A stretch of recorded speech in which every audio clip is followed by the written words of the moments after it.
کھانا کھلانے کی جب نبی ترغیب دے رہے تھے مکہ میں, بہت پوائنٹ ٹو بی نوٹڈ ہے, اس کو سمجھیں. مکہ میں قرآن اتر رہا تھا, بار بار کھانا کھلاتے ہیں.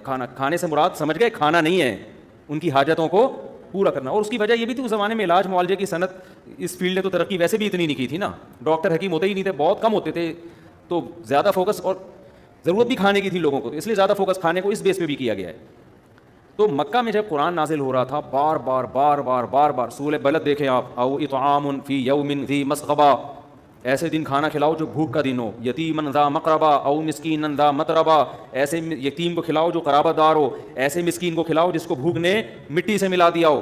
اس گھاٹی سے تمہیں گزرنا پڑے گا, اس کو قرآن نے گھاٹی کہا, اس مشکل راستے سے تمہیں گزرنا پڑے گا. تو بہت ترغیبیں سورہ یاسین میں بھی. تو مشرکین نے آ کے طنز کیا کہ آپ اتنا کھانا کھلانا کر رہے ہو, غریبوں کا خیال, انطعم من لو یشاء اللہ اطعمہ, اللہ چاہے تو ان کو خود کیوں نہیں کھلا دیتا, اللہ نے پھر غریب پیدا کیوں کیا ہے.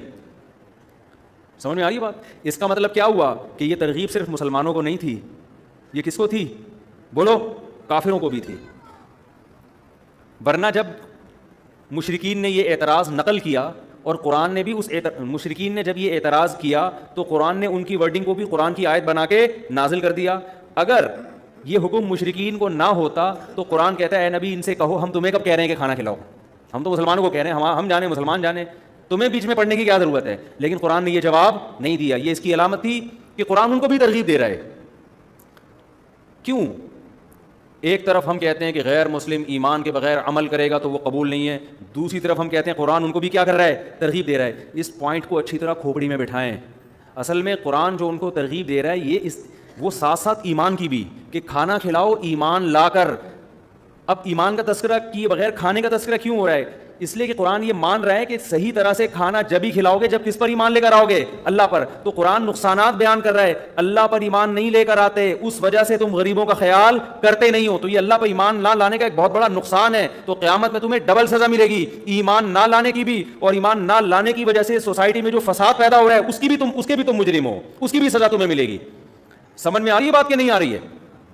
اس کی مثال ایسے جیسے آج ہم غیر مسلموں کو کہتے ہیں, ہم غیروں کو جو غیر مسلم ہیں نا, ہم ان سے کہتے ہیں کہ آپ جو اسلام قبول نہیں کر رہے ہیں نا, اس کی تو سزا ملے گی آپ کو. اسلام قبول نہ کرنے کی وجہ سے انسانیت کو جو تباہی کے دہانے پہ آپ نے لا کے کھڑا کر دیا ہے, اس کی مستقل سزا ملے گی آپ کو, کیونکہ یہ دونوں ایک دوسرے کے ساتھ لازم ملزوم ہیں. تو اسلام کو تباہی سے آپ کو, انسانیت کو آپ کو تباہی سے بچانا پڑے گا, اور تباہی سے بچانے کے لیے آپ کو اسلام کی طرف آنا پڑے گا, کیونکہ اسلام کی طرف نہ آنا اور انسانیت کی تباہی یہ دونوں ایک دوسرے کے ساتھ کیا ہے, لازم ملزوم ہیں. تو ایمان نہ لانے کی سزا میں ایک وجہ یہ بھی ہے کہ آپ انسانیت کے دشمن ہو.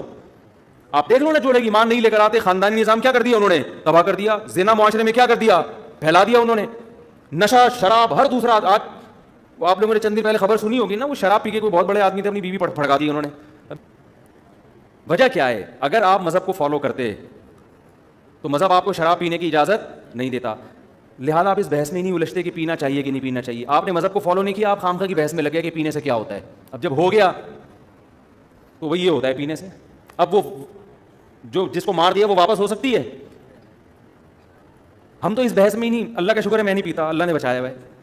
اب میرے سامنے کوئی آ کے 20 دلائل دے, مفتی صاحب پینے سے کچھ نہیں ہوتا, ریلیکس ہو جاتا ہے, اتنی پیو جتنی افورڈ کر سکتے ہو. گورے بھی تو پی کے ڈرائیونگ بھی کرتے ہیں, جہاز اڑا لیتے ہیں وہ پی کے, تو یہ سب کچھ ہوتا ہے. تو کیا ہوتا ہے؟ تو مجھے مذہب نے کیا کہا کہ بھائی اس بحث میں الجھنے کی آپ کو اجازت ہے ہی نہیں. حرام کا مطلب کیا ہوتا ہے؟ حرام. اب تو جتنے مرضی میڈیکل رپورٹیں میرے سامنے لا دے تو میں نہیں پیوں گا. اس کا فائدہ کیا ہو رہا ہے؟ میرے گھر والے تشدد سے بولو بچے ہوئے.